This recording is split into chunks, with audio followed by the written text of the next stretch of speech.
Ayan na, malapit na maluto ang aking panotcha. Ang tawag sa amin nito ay banding mani. Ay, nako, malapit na. Konti na lang.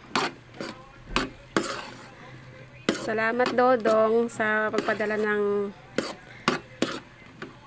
kalamay. Pang dessert namin to. Panotcha.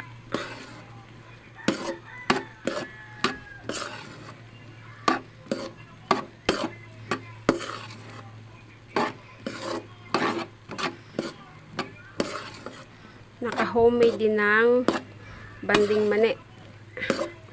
Favorite ko to eh.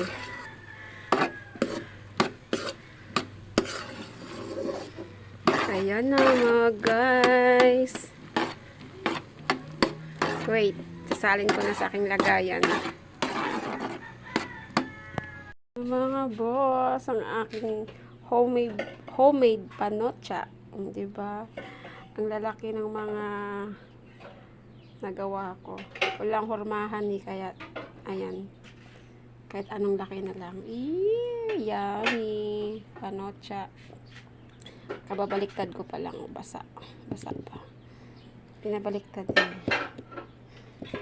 Ayun. Kinamay na ni Insan. Sa amin lang naman kasi pansarili lang namin na dessert. Kami lang kakain. Ayan. Charap. My homemade na panotcha. Bango. Thanks for watching.